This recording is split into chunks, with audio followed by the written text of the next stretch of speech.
Good morning student. देखिए आज अपन बात करेंगे समांतर श्रेणी। अपन ने इसके 6-7 वीडियो अपलोड हो चुके हैं अपने समांतर श्रेणी के। आज अपन बात करेंगे 7 से आगे क्वेश्चन। 5.3 अपनी प्रश्नावली चल रही थी, उसके 7 से आगे के यानी 8वें क्वेश्चन से बात करेंगे। अब देखिए अधिकांश बच्चों की प्रॉब्लम है, तीसरा क्वेश्चन प्रॉब्लम है 5.3 में, उसको अपन लास्ट में करेंगे। बिकॉज उसका रीज़न बताता हूँ आपको मैं क्योंकि उसके अंदर द्विघात समीकरण का यूज है, जो कि अपने को उसको द्विघात समीकरण आपको बताना पड़ेगा पहले। द्विघात समीकरण के बाद में उस क्वेश्चन को अपन आराम से सोल्व कर सकते हैं। ठीक है, आज अपन इस प्रश्नावली खत्म करने जा रहे हैं 5.3 8वां क्वेश्चन। ठीक है, चलिए 8वां क्वेश्चन की बात कर रहे हैं अपन। क्वेश्चन नंबर 8 आप लोग ध्यान से समझिएगा, पूरा वीडियो देखिएगा लास्ट तक, तो आपको ये पूरा तरह से क्लियर हो जाएगी। देखिए 8वां क्वेश्चन है, किसी समांतर श्रेणी दे, मैं पढ़ देता हूँ, वैसे आपके पास बुक होगी उसमें देख लीजिएगा, नहीं है तो भी आप लोग समझ सकते हो। इसमें लिखा हुआ है किसी समांतर श्रेणी का प्रथम पद 8 है, तो प्रथम पद को अपन a बोलते हैं, तो a बराबर हो गया अपने पास 8 हो गया। इसमें साफ साफ लिखा हुआ है। देखिए हिंदी वाले जो क्वेश्चन है उसको आप लोग बिल्कुल आराम से टुकड़ों में पढ़िएगा, एक साथ पूरा क्वेश्चन मत पढ़ो। पहली लाइन पढ़ो, किसी समांतर श्रेणी का प्रथम पद 8 है, तो प्रथम पद को a बोलते हैं, तो a 8 हो गया। इसके बाद में क्वेश्चन में लिखा हुआ है n वा पद आपको लिखा हुआ है 33। तो देखिएगा n वा पद का मतलब होता है अंतिम पद, आप लोग इसको याद कर लीजिएगा। n वा पद का मतलब होता है अंतिम पद, और अंतिम पद को अपन an बोलते हैं, यानी an जो होगा वो अपना 33 हो जाएगा। an पता लग गया अपने को और a पता लग गया, दोनों बातें समझ में आ गई।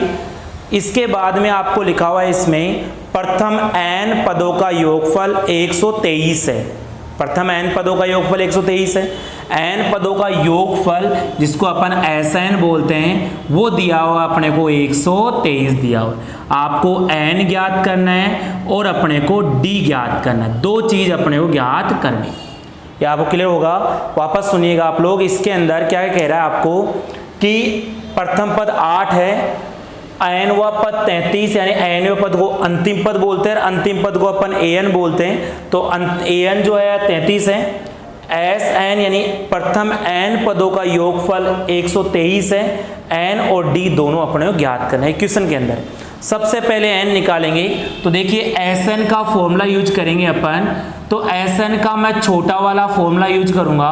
अब देखिए आप सोच रहे होंगे कि सर आपने छोटा वाला फॉर्मूला यूज क्यों किया है। तो देखिए जब an की बात हो रही हो क्वेश्चन के अंदर तो अपन छोटा वाला फॉर्मूला यूज करते हैं, जब an की बात नहीं हो रही तो अपन बड़ा वाला फॉर्मूला यूज करते हैं। Sn की वैल्यू है अपने पास 123 बराबर n अपने को मालूम नहीं है, ऐसे कैसे ब्रैकेट जिसकी वैल्यू पता है, Sn की वैल्यू पता है 123 रख दिया, n/2 एक ही जगह पर रखेंगे अपन 8, एक ही जगह पर 8 प्लस an की जगह पर 33, तो an की जगह पर 33 रख दिया, एक ही जगह पर 8 रख दिया, an की जगह पर 33 रख दिया। इसको हल करेंगे तो 123 आपका ऐसे कैसे बराबर n/2, यहाँ पर कोई साइन है तो गुणा का साइन मानेंगे अपन, कोई साइन है तो गुणा का साइन मानेंगे, और 33 और 8 को जोड़ूंगा मैं तो वो आपका 41 हो जाएगा। 33 और 8 को जोड़ेंगे अपन तो 41 हो जाएगा। अब देखिए ये जो n का मान निकाला 2 भाग में है वो अपना गुणा में आ जाएगा, और ये 41 गुणा में था वो अपना भाग में आ जाएगा, बराबर यहाँ पर n बच जाएगा। अपने को n की वैल्यू निकालनी है, तो देखिए n की वैल्यू निकालेंगे तो उसके लिए 2 भाग में है वो आपका गुणा में, यानी वज्र गुणा करते हैं अपन, तो ये 2 भाग में गुणा में आ जाएगा, 41 गुणा में वो भाग में आ जाएगा। क्लियर आपको ये। अब देखिए 41 से ये कट रहा है, देखिए आप लोगों को पता नहीं चल रहा, मैं साइड में करता हूँ। 41 पहाड़ा बना लेते हैं अपन, 41 एकम 41, फिर 41 को 2 से 41 दुना अपना हो जाएगा 82, फिर 41 को मैं 3 से करेंगे तो ये हो जाएगा 123। पहाड़ा बढ़ा सकते हैं अपन, तो यानी 41 का भाग इसमें कितनी बार जाएगा, 3 बार जाएगा, तो 41 या 123 हो जाएगा। ओके, अब देखिए इसके बाद में अपन n का मान निकालेंगे तो n बराबर 3 को 2 से गुणा करेंगे 6, यानी फर्स्ट आंसर अपना क्लियर हो गया कि इसमें जो n है यानी पदों की संख्या है वो कितना हो गया, 6 हो गया। उम्मीद करता हूं यहां तक क्लियर होगा आपको। अब देखिए n के बाद में इसमें एक चीज और पूछ रहा है, d और पूछ रहा है अपने, यानी सार अंतर पूछ रहे हैं। तो देखिए d भी निकालेंगे। d के लिए अपना फॉर्मूला रहेगा an बराबर a plus bracket n minus 1 गुणा d के लिए फॉर्मूला यूज करेंगे अपन। अब रखो an की जगह पर वैल्यू रखेंगे अपन 33, तो an की जगह पर अपन 33 रख देंगे। a की जगह पर अपना 8 दिया हुआ है, a की जगह पर 8 रख देंगे, प्लस ब्रैकेट n की जगह पर निकाल चुके 6 है, तो 6 माइनस 1 गुणा d अपने को मालूम नहीं है, तो d अपना ऐसे कैसे हल करेंगे इसको। तो यहाँ पर 33 ऐसे कैसे, 8 को इधर लेके आऊंगा तो ये माइनस का 8 हो जाएगा, पक्षांतरण करेंगे 8 प्लस का इधर आके माइनस का 8 हो जाएगा। यहाँ पर अपने पास 6 माइनस 1 गुणा डी आपका ऐसे, जल्दीबाजी नहीं करनी है अपने को, बिल्कुल 33 ऐसे कैसे, 8 प्लस का इधर आके माइनस का हो जाएगा, 6 माइनस 1 गुणा डी। अब देखिए 33 में से 8 घटाएंगे तो ये आपका 25 हो जाएगा, बराबर 6 में से 1 गया तो 5 गुणा डी हो जाएगा। ओके, ये 5 गुणा में था वो भाग में आ जाएगा, तो यहाँ पर d की जो वैल्यू हो जाएगी वो हो जाएगी 25 बटा 5, 5 का भाग 25 में देंगे तो 5 बार जाएगा, तो d जो है वो क्या हो जाएगा 5, इसका फाइनल आंसर। मैं उम्मीद करता हूँ आप लोगों को ये क्लियर समझ में आ गया। ठीक है, चलिए अब नेक्स्ट क्वेश्चन करते हैं अपन, क्वेश्चन नंबर 9।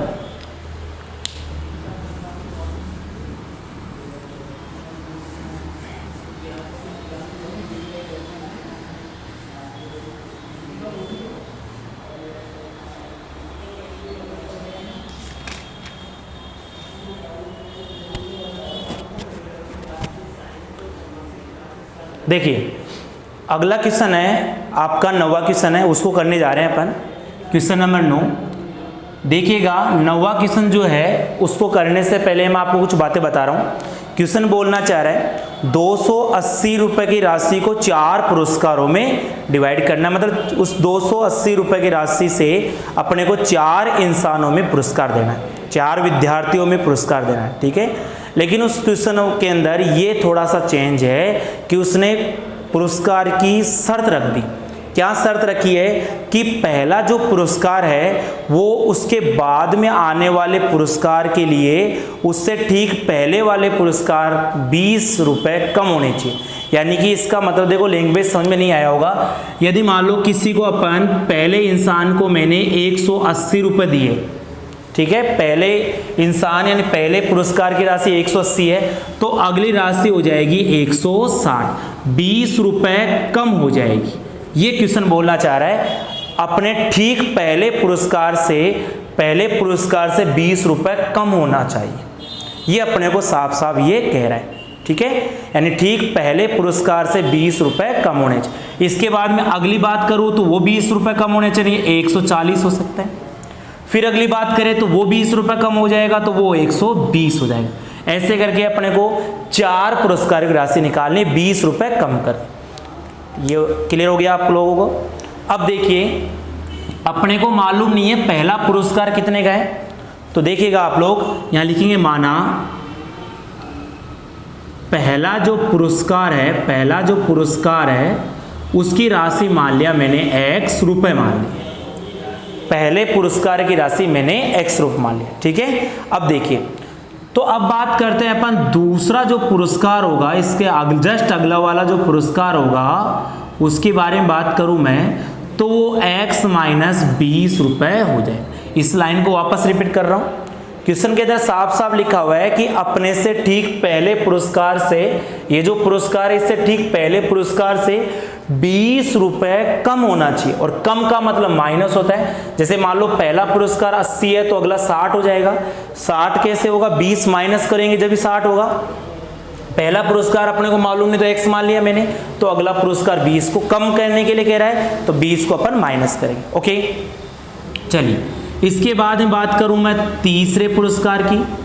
तीसरा जो पुरस्कार होगा अपने पास तीसरा जो पुरस्कार होगा वो हो जाएगा, देखिए x माइनस 20 तो दूसरा पुरस्कार था, इसमें से 20 कम करूंगा तो ये x माइनस 40, समान चिन्ह जुड़ जाता है, तो तीसरा पुरस्कार x माइनस 40 रुपये हो जाएगा। ठीक है, तीसरा पुरस्कार x माइनस 40 कैसे हुआ भाई, x माइनस 20 दूसरा पुरस्कार था, उसमें से 20 कम करूंगा मैं तो x माइनस 40। अब इसी प्रकार आपको अब क्लियर हो गया होगा कि चौथा जो पुरस्कार है वो हो जाएगा, और 20 कम कर देंगे अपन इसमें से, तो यहाँ पर x माइनस 60 हो जाएगा, तो यहाँ पर x माइनस 60 रुपये आपका। ठीक है, ये अपना 4 पुरस्कार हो गए। क्लियर सबको ये भाई, पहला पुरस्कार अपन ने x माना, दूसरा पुरस्कार x माइनस 20 रुपये कम के लिए कह रहा है तो x माइनस 20, तीसरा पुरस्कार उसमें 20 कम है तो x माइनस 40, चौथा पुरस्कार x माइनस 60। क्लियर सबको ये। चलिए अब देखिएगा आप लोग, ये चारों पुरस्कार जो है इनकी जो कुल राशि है वो 280 रुपये से चारों पुरस्कार दिए गए थे, तो इनकी सबको चारों पुरस्कार को जोड़ूं मैं तो 280 हो जाएगा। तो यहाँ पे x plus x minus 20 plus x minus 40 plus x minus 60, इनको जोड़ूंगा मैं तो वो 280 रुपये हो जाएगा। भाई चारों जो पुरस्कार थे वो 280 रुपये में से दिए गए थे, यदि हम वापस उनको सबको जोड़ दूं चारों पुरस्कारों को तो वो 280 रुपये निकल के आ जाए। अब देखिए जोड़ते हैं, अपन x की वैल्यू निकालनी है अपने को, x x x और x, 4 बार x को जोड़ूंगा मैं तो 4x हो जाएंगे, तो यहाँ पर 4x हो गया। ये माइनस का है, ये भी माइनस का है, ये माइनस, समान चिन्ह जुड़ जाएंगे, 60 और 40 अपने पास हो जाएगा 100, 100 और 20 120, तीनों माइनस के तो माइनस का होगा, बराबर 280। x x x x 4 बार जोड़ दिया अपन ने, 4x हो गया, 20 40 60 60 120 माइनस का है बराबर 280। अपने को x की वैल्यू निकालनी है, 4x बराबर 280, 120 माइनस का इधर आके प्लस का 120 हो जाएगा, तो यहाँ पर 4x बराबर 400 हो जाएगा। अपने पास यहाँ पर 280 और 120 को जो मैं जोड़ूंगा तो वो अपने पास हो जाएगा 400। तो अपने पास x की वैल्यू निकाल सकते हैं अपन, x बराबर 400, ये जो आपका 4 गुणा में था किस में आ जाएगा, भाग में आ जाएगा, 4 गुणा में तो भाग में आ गया, तो x बराबर हो जाएगा 4 का भाग 100 में देंगे तो ये अपना 100 हो जाएगा। मैं उम्मीद करता हूँ आपको यहाँ पर x की वैल्यू तक क्लियर हो गया। अब देखिएगा, अब अपने को क्वेश्चन x का मान नहीं पूछ रहा, ना कि अपने को पहला पुरस्कार पूछ रहा है, अपने को क्वेश्चन वाला पूछ रहा है कि चारों पुरस्कारों की राशि निकालो। तो देखिएगा, पहला जो पुरस्कार अपना निकालेंगे, पहला जो पुरस्कार अपना निकालेंगे वो देखिए, पहला पुरस्कार की राशि x है और x की वैल्यू कितनी हो गई 100, तो यानी पहला जो पुरस्कार होगा वो अपने पास 100 हो जाएगा। ठीक है, अब मैं बात करता हूं दूसरे पुरस्कार की, दूसरा पुरस्कार निकालूं मैं तो देखिएगा, दूसरा पुरस्कार है x माइनस 20 माना था अपन ने, x जगह पर 100 रखूंगा तो 100 माइनस 20 कितना हो जाएगा, 80 हो जाएगा, तो दूसरा पुरस्कार अपना 80 हो जाएगा। इसी प्रकार मैं तीसरे पुरस्कार की बात करूं, तीसरा पुरस्कार की बात करूं तो देखिए, तीसरा पुरस्कार अपन ने माना था x माइनस 40, तो x जगह पर 100 रखा तो 100 माइनस 40 कितना हो जाएगा, 60 हो जाएगा। और लास्ट एंड फाइनल चौथा जो पुरस्कार माना था अपन ने, वो माना था अपन ने x माइनस 60, x जगह पर 100 रखा, 100 माइनस 60 कितना हो जाएगा, 40 हो जाएगा। चौथा पुरस्कार यानी चारों पुरस्कार जो होंगे वो हो जाएगा 100, 80, 60 और 40 क्या हो जाएगा इसके फाइनल आंसर। मैं उम्मीद करता हूँ क्लियर होगा आपको। इसका एक तरीका तो ये मान रख सकते हो, नहीं दूसरा तरीका, जब x की वैल्यू 100 आ गई, पहला पुरस्कार 100 आ गया, क्वेश्चन के अंदर साफ कह रहा है 20 कम करना है, ठीक, पहले पुरस्कार से 20 रुपये कम हो जाए तो 100 में 20 कम करो 80, 80 में 20 कम करो 60, 60 में 20 कम करो 40, क्या हो जाएगा इसका फाइनल आंसर। उम्मीद करता हूँ आपको ये भी क्लियर होगा। ठीक है, चलिए नेक्स्ट क्वेश्चन की बात करते हैं अपन।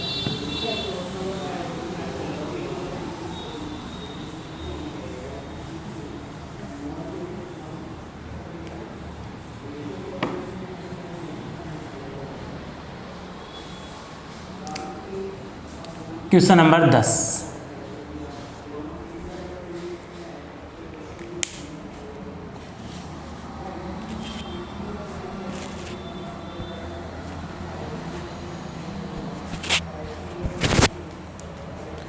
देखिए क्वेश्चन नंबर 10 क्या बोलना चाह रहा है अपने को, वो आप लोग ध्यान दीजिएगा। क्वेश्चन नंबर 10 जो है उसके लिए ध्यान से समझिएगा आप लोग। थ्योरिकल क्वेश्चन है, बड़ा क्वेश्चन है, आप लोग आराम समझिएगा, बहुत इजी सा कॉन्सेप्ट का क्वेश्चन है। एक टीवी सेट जो टीवी निर्माता है, कोई कंपनी समझ लो, कुछ भी समझ लो आप लोग, तो टीवी सेटों का जो उत्पादक है वो तीसरे वर्ष में 600 टीवी बनाता है और 7वें वर्ष में 700 टीवी का उत्पादन करता है। मैंने यहीं तक पढ़ा है क्वेश्चन, आगे नहीं पढ़ेंगे क्योंकि हिंदी वाला जो क्वेश्चन है उसको हल करने का सबसे आसान तरीका आप लोगों का कि सबसे पहले क्वेश्चन को पूरा मन नहीं पढ़े, अपन एक बार तो चलो पूरा पढ़ लेते हैं, फिर अपन उसको जब समीकरण बनाए या सोल्व करें तो उसको टुकड़ों में पढ़ पढ़ के समीकरण बना कर सकते हैं। ठीक है, यहाँ पर तीसरे वर्ष में वो 600 टीवी बनाता है वो, और 7वें वर्ष में वह 700 टीवी बनाता है।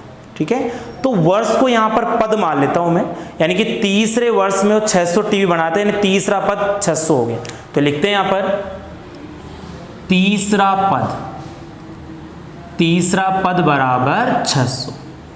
तीसरे वर्ष में वह 600 टीवी बनाता है, उत्पादन करता है। तो देखिए तीसरे वर्ष का मतलब तीसरा पद मान लिया मैंने, तीसरा पद बराबर 600 हो गया। अब आप सब समझते हो 5.2 में बताया था मैंने, तीसरा पद का मतलब होता है तीसरा a प्लस 2d। तीसरा पद है a प्लस 2d, एक कम करते हैं अपन, ये अपन ने 5.2 में पढ़ा था।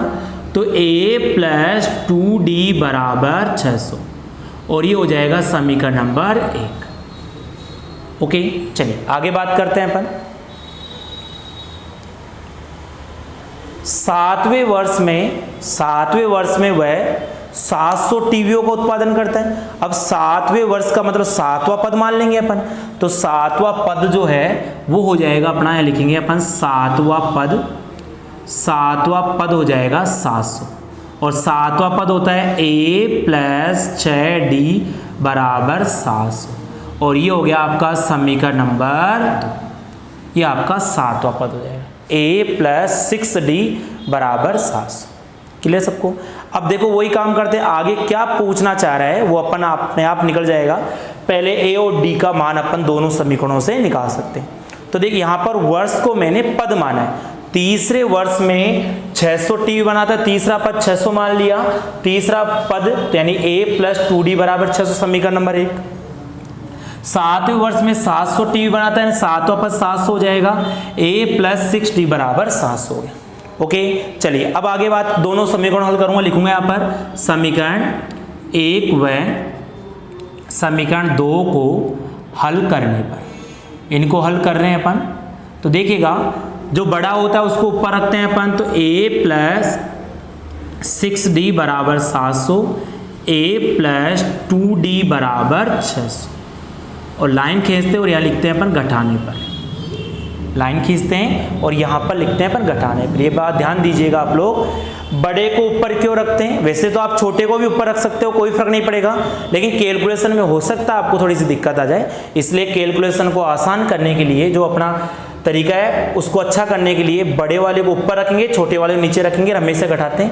और घटाते वक्त आप सबको पता है नीचे के पदों के साइन चेंज हो जाते हैं। ये कोई साइन तो प्लस का मानूंगा तो माइनस हो गया, ये प्लस का है माइनस का हो जाएगा, प्लस का है माइनस का वो कट जाएगा। अब देखिएगा 6d में से 2d को माइनस करूंगा तो 4d हो जाएगा, 700 में से 600 को माइनस करूंगा 100 हो जाएगा, तो d बराबर 100, ये आपका 4 गुणा में था भाग में आ जाएगा, तो d बराबर 4 का भाग 100 में दूंगा तो 25 बार हो जाएगा, यानी d की वैल्यू अपने पास 25 से निकल के आ जाएगी। उम्मीद करता हूँ यहाँ तक आपको क्लियर होगा। d की वैल्यू 6d में से 2d गया 4d, 100 बच गया, 700 में 600 गया तो 4 भाग में आ गया, 4 का भाग 100 में दिया, 25 बार गया, तो d का मान 25 निकल के आ गया। अब अपने को a का मान निकालना है, तो d का मान किसी भी समीकरण में रख सकते हैं अपन, d का मान अपन किसी भी समीकरण में रख सकते हैं, समीकरण 1 में रख सकते हैं, समीकरण 2 में भी रख सकते हैं। तो देखिए समीकरण नंबर 1 छोटा है तो उसमें रख लेंगे अपन, तो ये लिखेंगे यहाँ पर d का मान समीकरण 1 में रखने पर, d का मान क्या कर रहे हैं अपन समीकरण 1 में रख रहे हैं, तो आप लोग ध्यान दीजिएगा। तो देखिए इसको मैं थोड़ा सा नीचे लिख देता हूँ, डी का मान समीकरण 1 में रखने पर, देखिएगा समीकरण 1 दिया हुआ है a प्लस 2, देखिएगा समीकरण नंबर 1 देखो, a प्लस 2 डी की जगह पर रख देंगे 25, तो डी की जगह पर वैल्यू पुट कर दिया मैंने 25 बराबर 600। आगे हल करूंगा तो a प्लस 25 को 2 से गुणा करूंगा 50 बराबर 600 हो गया। a प्लस 25 को 2 से गुणा 50 बराबर 600 हो जाएगा। a की वैल्यू निकाल सकती है अपने पास यहाँ पर 600, ये 50 प्लस का इधर आके माइनस का 50 हो जाएगा, तो a बराबर 600 में से 50 घटाएंगे तो 550 निकल के आ गया। a और d अपना निकल के आ गया। क्लियर सबको यहाँ तक? अब देखिएगा आप लोग, a भी निकल गया अपना 550 है, d अपना निकल गया 25 है। अब देखिए इसमें 3 क्वेश्चन पूछ रहे हैं। 3 क्वेश्चन क्या क्या पूछ रहा है? नंबर 1 क्वेश्चन पूछ रहे हैं, वो आपको बताता हूँ मैं। इसमें आपको 3 क्वेश्चन पूछ रहा है, वो तीनों क्वेश्चन मैं बताता हूँ। पहले नंबर 1 क्वेश्चन क्या बोलना चाह रहे हैं,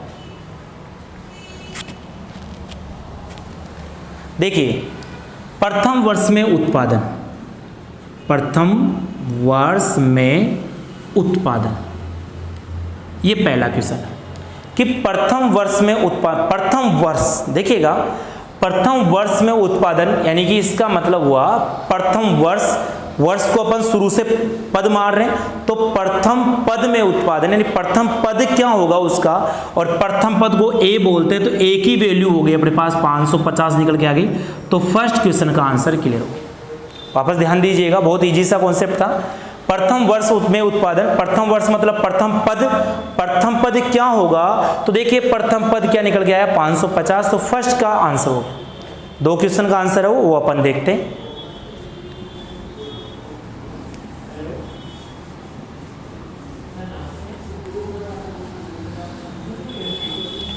देखिएगा a अपना निकल के आया था यहाँ पर 550 और d निकल के आया था अपना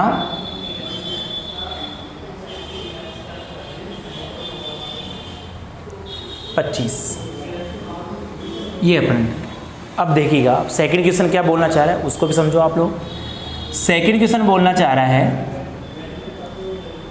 कि 10वें वर्ष में उत्पादन, तो देखिए 10वें वर्ष मतलब 10वां पद हो गया।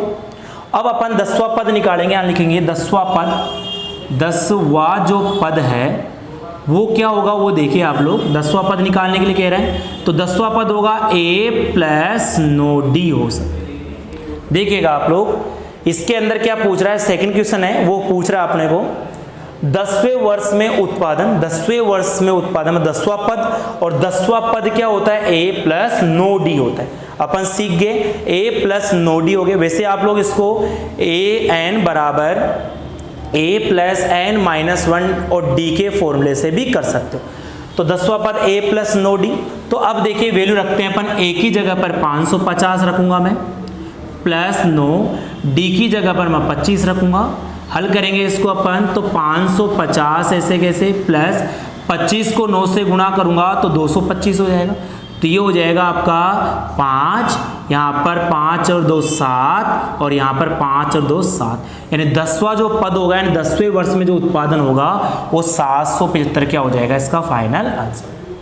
ठीक है,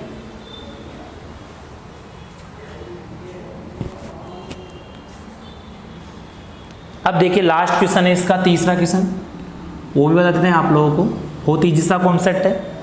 देखिए 7 वर्षों में कुल उत्पादन, देखो छोटी क्लासों से अपन पढ़ते आ रहे, कुल का मतलब योगफल होता है। 7 वर्षों में यानी कि 7 वर्षों में, ऐसे कह रहा है 7 वर्षों में कुल उत्पादन, तो देखिएगा इसमें अपन वर्ष को पद मार रहे हैं, 7 पद है, और जिसके आगे वा या पद लगा हुआ होता है उसको n बोलते हैं। तो यहाँ पर n बराबर हो गया 7 हो गया। ध्यान दीजिएगा आप लोग, जिस संख्या के आगे वा या फिर पद लगा हुआ होता है उसको n बोलते हैं अपन।